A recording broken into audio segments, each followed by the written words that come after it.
Shalom, saudaraku yang dikasihi oleh Tuhan kita Yesus Kristus. Jumpa lagi dengan saya, Bram Manaha. Dan kali ini kita akan membahas sebuah topik, yaitu Injil adalah kekuatan Allah. Oleh karena itu, sebelum kita membahas lebih jauh daripada topik ini, kita akan landasi dengan bagian firman Tuhan sebagai berikut. Di dalam kitab Roma pasalnya yang pertama, ayatnya yang ke-16 dan 17, bunyinya demikian. Sebab aku mempunyai keyakinan yang kokoh dalam Injil, karena Injil adalah kekuatan Allah yang menyelamatkan setiap orang yang percaya. Pertama-tama orang Yahudi, tetapi juga orang Yunani. Sebab di dalamnya nyata kebenaran Allah yang bertolak dari iman dan memimpin kepada iman. Seperti ada tertulis, orang benar akan hidup oleh iman. Di dalam kedua ayat firman Tuhan ini, saudaraku, kita mau belajar apa yang dimaksud dengan Injil adalah kekuatan Allah. Yang pertama, kita harus mengenal Injil. Bagaimana mungkin kita katakan Injil adalah kekuatan Allah jikalau kita sendiri tidak tahu menahu, tidak mengenal apa itu Injil? Apa sih sesungguhnya Injil itu?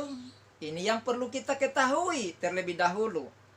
Baru kita bisa belajar dan membahas tentang Injil adalah kekuatan Allah. Ada banyak orang Kristen bisa menyebut Injil, namun mereka kurang mengerti, bahkan tidak tahu menahu apa itu sesungguhnya Injil itu sendiri. Mengapa demikian? Karena di dalam kekristenan sendiri ada beberapa paham mengenai apa itu Injil. Dan ini adalah hal yang sangat ironis. Yang pertama, paham golongan ini mengatakan bahwa Injil adalah kitab perjanjian lama dan kitab perjanjian baru, yaitu dari kitab Kejadian sampai dengan kitab Wahyu, itu adalah Injil. Yang mereka sebut sebagai firman Allah, itulah Injil. Yang kedua, golongan yang kedua ini mengatakan bahwa Injil adalah bukan perjanjian lama, tetapi Injil adalah perjanjian baru, yaitu Matius sampai dengan Wahyu. Menurut golongan ini adalah Injil. Dan kelompok yang ketiga, kelompok ini mengatakan bahwa Injil adalah keempat Injil, yaitu Matius, Markus, Lukas, dan Yohanes. Itu adalah Injil. Apakah ketiga paham atau golongan ini benar? Sama sekali sangat amat salah, sangat amat keliru. Karena baik perjanjian lama ataupun perjanjian baru dan empat Injil tadi yang disebutkan, Matius, Markus, Lukas, dan Yohanes, bukanlah Injil.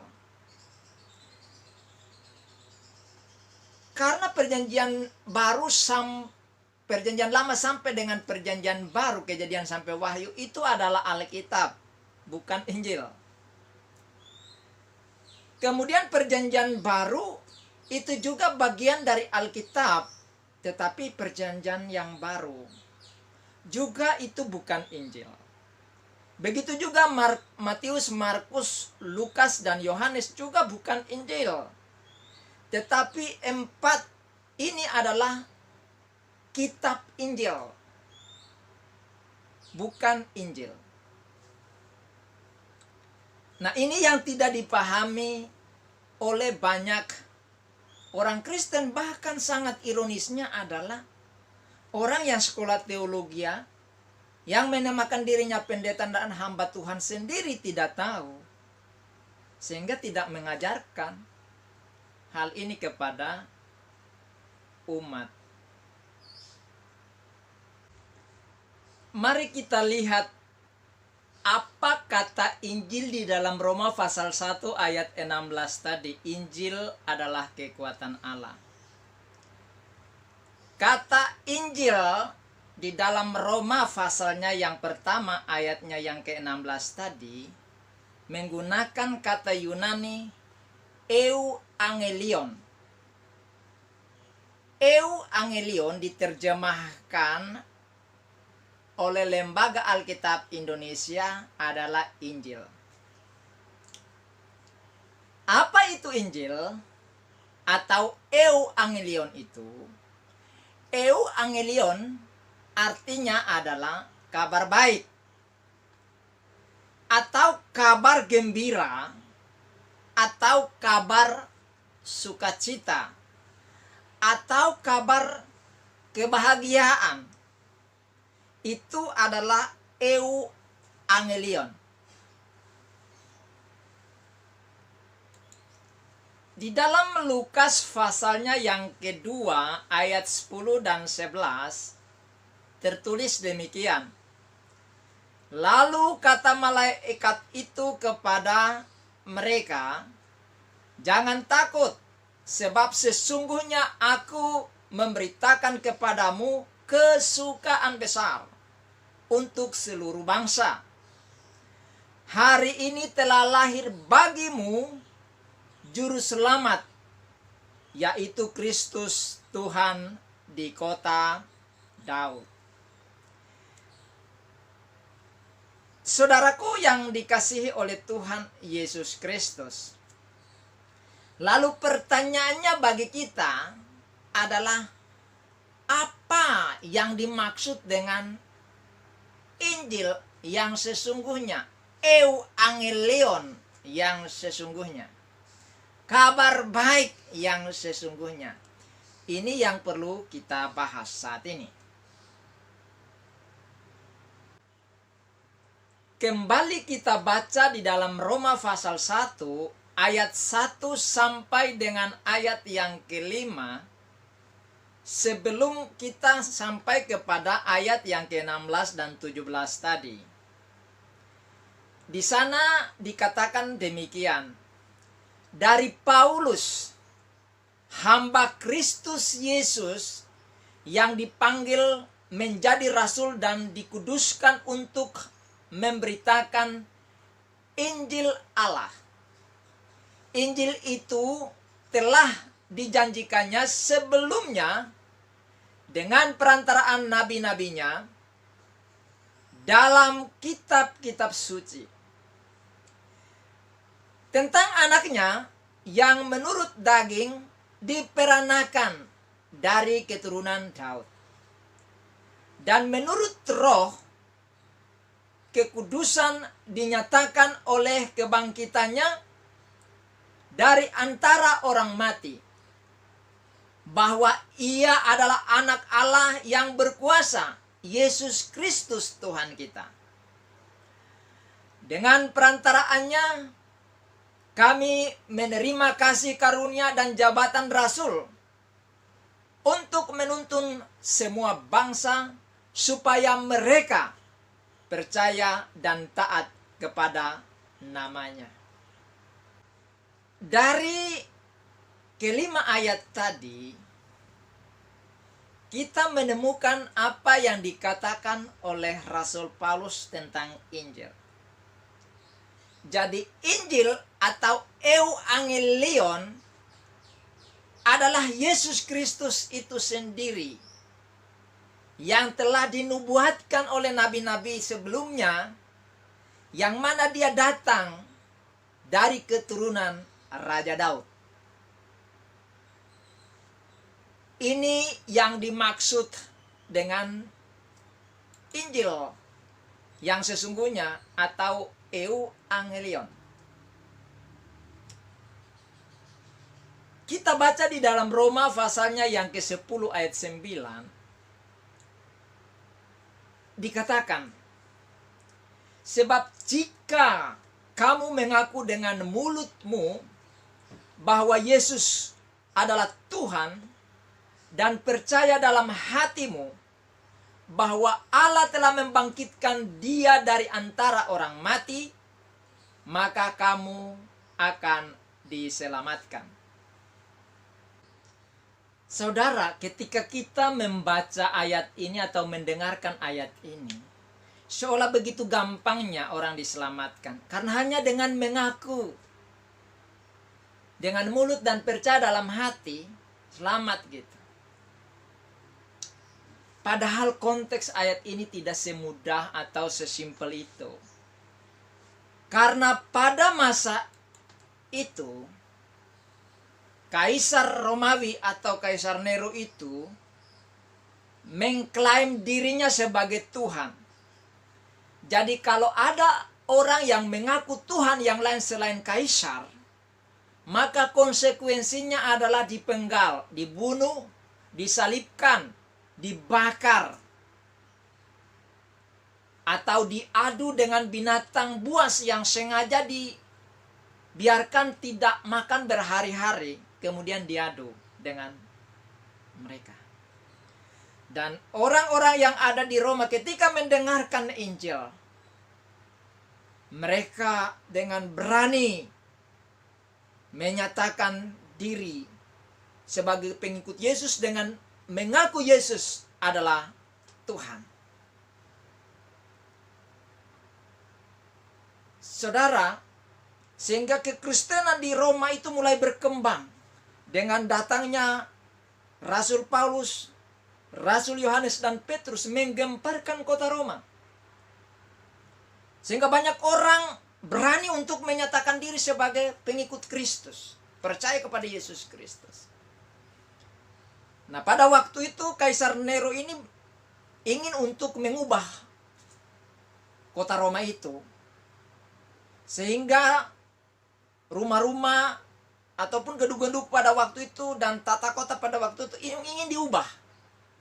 Tetapi ada banyak orang yang tidak setuju. Nah, karena melihat perkembangan kekristenan, maka Kaisar ini memanfaatkan untuk memfitnah orang Kristen. Dengan diam-diam menyuruh orang untuk membakar kota Roma. Pada tahun 64 Masehi, dia membakar kota Roma selama 39 hari. Dan ia membangun kota baru yang sekarang kita kenal sebagai kota Roma. Maka untuk menutup kejahatan daripada Kaisar ini, ia menuding orang Kristen sebagai penyebab dan pelaku pembakaran kota Roma. Betapa jahatnya Kaisar itu.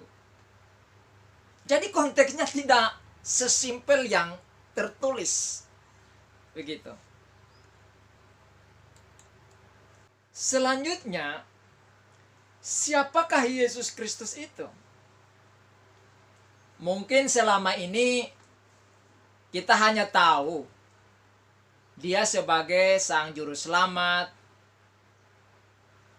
sebagai Tuhan. Itu tidak salah. Itu juga betul.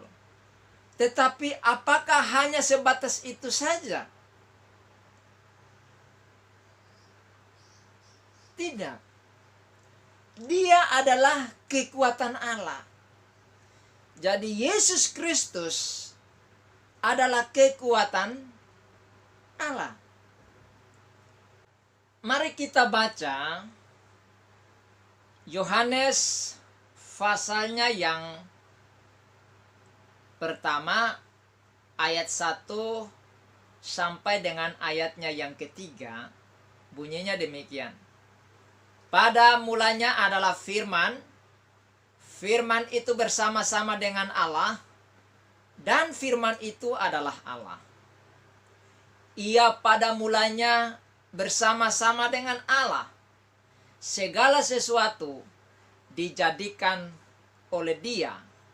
Dan tanpa Dia tidak ada suatu pun yang telah jadi dari segala yang telah dijadikan.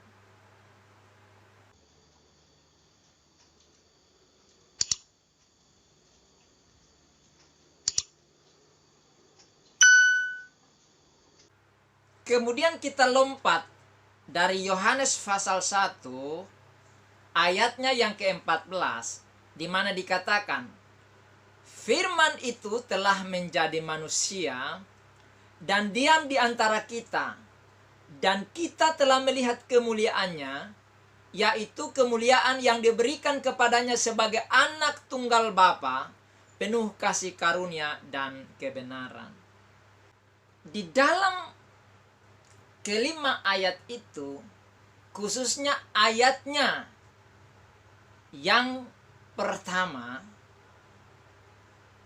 dan ayat yang ke-14, kata firman di sana menggunakan kata Yunani hologos, yaitu firman tetapi menunjukkan kepada pribadi Allah itu sendiri. Kata hologos. Bagi kepercayaan Yunani, logos atau hologos itu adalah seorang dewa yang punya kuasa. Dengan logos atau kata-kata itu mampu untuk memerintahkan atau melakukan sesuatu. Sehingga bagi orang Yunani ini adalah kekuatan Allah. Ini adalah kekuatan dewa yang tidak bisa dibantah. Nah, oleh karena itulah Yohanes menggunakan kata hologos ini untuk pendekatan kepada orang-orang yang menganggap logos atau kata-kata itu adalah suatu dewa yang punya kuasa. Bagi Yohanes sendiri sebagai seorang Yahudi, ketika memakai kata hologos, maka pemahaman dia tentang Dafar Elohim itu begitu kental. Bagi Yahudi, Dafar Elohim itu adalah Elohim sendiri. Itulah sebabnya ketika Kejadian pasal yang ketiga ayat 8, di mana Yahweh datang ke dalam taman dan berjalan-jalan, itu dalam pemahaman Yahudi itu yang datang itu adalah Dafar Elohim. Karena yang didengar hanyalah Dafar Elohim yang berjalan dalam taman itu, dan Adam dan Hawa mendengarkan bunyi langkah mereka, bunyi langkah Dafar Elohim itu. Sehingga bagi Yahudi, hologos adalah pribadi Allah itu sendiri. Maka dia menggunakan hologos. Dalam tulisannya dia mengawali dengan mengatakan hologos. Nah, itulah sebabnya untuk pendekatan kepada Yunani itu masuk. untuk memperkenalkan Yahweh atau Elohim atau Evangelion ini kepada orang-orang yang Yahudi yang berdiaspora, yang tidak tahu lagi bahasa ibu mereka, yaitu bahasa Ibrani.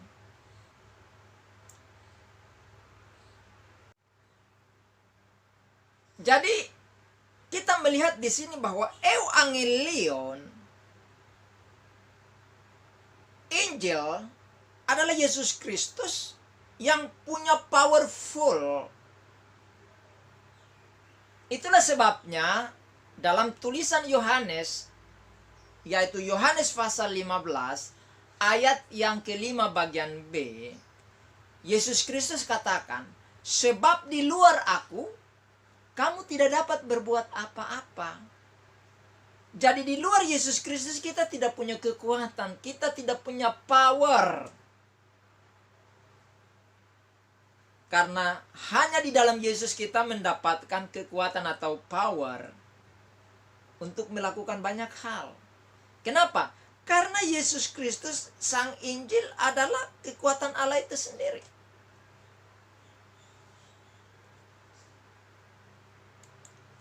Jadi, Yesus Kristus sebagai firman yang hidup punya kekuatan untuk mencipta, punya powerful untuk mencipta.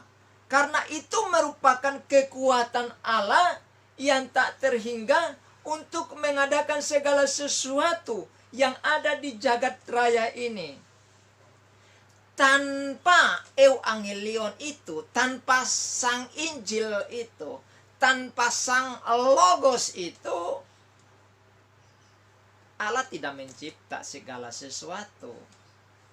Maka di dalam Yohanes pasalnya yang pertama ayat yang kedua tadi dan yang ketiga tadi, khususnya ayat yang ketiga, segala sesuatu dijadikan oleh Dia, oleh Sang Logos, oleh Sang Injil. Dan tanpa Dia tidak ada sesuatu pun yang telah jadi dari segala yang telah dijadikan. Tanpa Dia nggak bisa apa-apa. Gitu. Karena antara Allah dan firman-Nya itu tidak bisa terpisahkan. Makanya lucu kalau ada yang mengatakan bahwa firman Allah itu diciptakan. Waduh, bagaimana ya? Itu kan menghina Allah sendiri. Jadi kalau firman Allah itu belum diciptakan, Allah itu jadi bisu ya. Jadi ngomongnya gitu. Kasihan amat itu. Ya. Jadi di dalam Yohanes pasal 1 ayat 14 tadi, yang mana dikatakan di sana firman itu telah menjadi manusia. Logos itu menjadi shark, menjadi daging. Dan diam di antara kita, dan kita telah melihat kemuliaannya, yaitu kemuliaan yang diberikan kepadanya sebagai anak tunggal Bapa, penuh kasih karunia dan kebenaran. Jadi Yohanes adalah salah satu saksi mata daripada firman yang telah jadi manusia tadi dan tinggal di antara mereka, dan mereka melihat kemuliaan yang dimilikinya. Itulah yang mereka tuangkan di dalam kitab yang namanya kitab Injil. Jadi kitab yang tertuang di dalam buku atau firman yang tertuang dalam buku yang kita sebut sebagai Alkitab Kejadian sampai Wahyu itu bukan Injil. Matius, Markus, Lukas dan Yohanes juga bukan Injil, tetapi itu adalah kitab Injil. Kitab yang menceritakan tentang Sang Injil, Sang kabar baik itu. Jadi 4 tokoh tadi dalam tulisan mereka itu bukan Injil, tapi kitab Injil. Jadi kitab yang menceritakan tentang Injil. Itu ya. Nah, itu jadi orang Kristen harus tahu itu. Yang kedua, kita harus tahu kebenaran Injil. Di dalam Roma pasalnya yang pertama ayat 17 tadi, dengan jelas dikatakan bahwa di dalam Injil nyata kebenaran Allah. Di dalam Yesus Kristus itulah nyata kebenaran Allah itu. Itulah sebabnya di dalam Roma pasal 3 ayat yang keempat dikatakan, sekali-kali tidak. Sebaliknya, Allah adalah benar dan semua manusia pembohong. Seperti ada tertulis, supaya engkau ternyata benar dalam segala firman-Mu dan menang jika engkau dihakimi. Jadi saudaraku yang dikasihi oleh Tuhan Yesus Kristus, Allah itu adalah benar. Dan di dalam Yesus Kristus itulah nyata kebenaran Allah itu sesungguhnya. Itulah sebabnya di dalam Yohanes pasal yang ke-14 ayat 6, Tuhan Yesus katakan begini, bunyi firman Tuhannya. Kata Yesus kepadanya, akulah jalan dan kebenaran dan hidup. Tidak ada seorang pun yang datang kepada Bapa kalau tidak melalui aku. Jadi Yesus mengklaim dirinya sebagai jalan yang benar, jalan kebenaran. Jalan yang benar menuju kehidupan di mana akan tinggal bersama-sama dengan Allah di dalam kemuliaannya, di dalam kerajaannya yang abadi.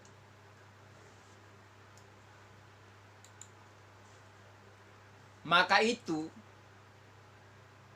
Lukas menulis di dalam Kisah Para Rasul pasalnya yang ke-4 ayat yang ke-11 sampai dengan ayat yang ke-12 bunyinya demikian. Yesus adalah batu yang dibuang oleh tukang-tukang bangunan, yaitu kamu sendiri.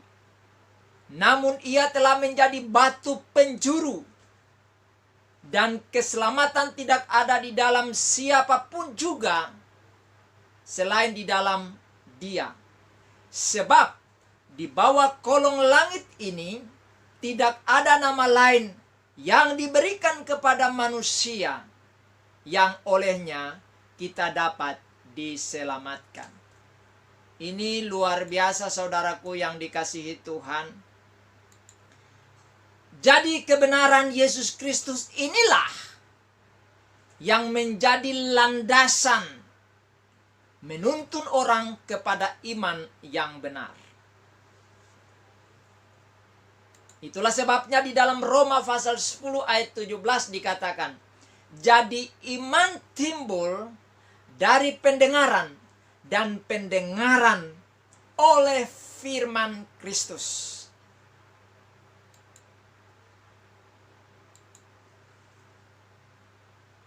Dan di dalam Yohanes pasal 3 ayatnya yang ke-36, di mana di sana dikatakan, barang siapa percaya kepada Anak, ia beroleh hidup yang kekal. Tetapi barang siapa tidak taat kepada Anak, ia tidak akan melihat hidup, melainkan murka Allah tetap ada di atasnya. Jadi kita tahu bahwa Injil adalah kekuatan Allah, karena Injil yang adalah kabar baik.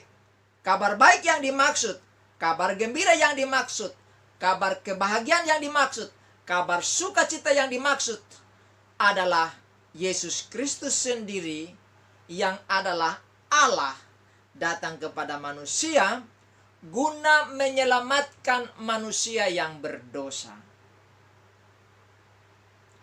Jadi saudara-saudaraku yang Kristen, Anda harus tahu bahwa Injil itu bukan perjanjian lama, bukan perjanjian baru, bukan kitab yang ditulis oleh keempat orang yang yaitu Matius, Markus, Lukas, dan Yohanes. Tetapi itu adalah kitab Injil. Jadi kitab Injil ada 4 yang menuliskan tentang Sang Injil, yaitu Yesus Kristus, yang merupakan kabar baik yang telah dinubuatkan oleh nabi-nabi untuk datang menyelamatkan manusia. Sebagai orang Kristen, mulai membangun paradigma baru bahwa kita hanya punya satu Injil, yaitu Yesus Kristus Tuhan. Matius, Markus, Lukas, dan Yohanes adalah kitab Injil yang menulis, mencatat tentang apa yang dilakukan oleh Sang Injil. Angelion itu. Bagi saudara yang sudah menyaksikan video ini, kiranya membangun iman saudara, memberkati rohani saudara, kehidupan Kristiani saudara. Dan bagi saudara-saudara yang bukan Kristiani, yang selama ini berpikir bahwa Injil adalah sebuah kitab yang turun dari langit, Anda tahu bahwa yang dimaksud dengan Injil dalam kekristenan yang disodorkan oleh Alkitab adalah Yesus Kristus. Yang sudah menyaksikan video ini, jangan lupa untuk like, kemudian subscribe, dan share kepada teman-teman saudara, handet taulan saudara yang tidak tahu tentang hal ini, sehingga mereka pun akhirnya dicerahkan dan mengerti, memahami apa itu Injil. Komen di dalam kolom komentar, karena saya dengan setia untuk menjawab saudara, baik yang pro maupun kontra, ataupun yang menghujat sekalipun, saya akan mencoba untuk menjawab saudara. Dan bunyikan lonceng notifikasinya agar saudara tidak ketinggalan video-video saya yang terbaru. Dan sampai jumpa pada video berikutnya. Sekali lagi, Tuhan Yesus memberkati saudara, dan shalom.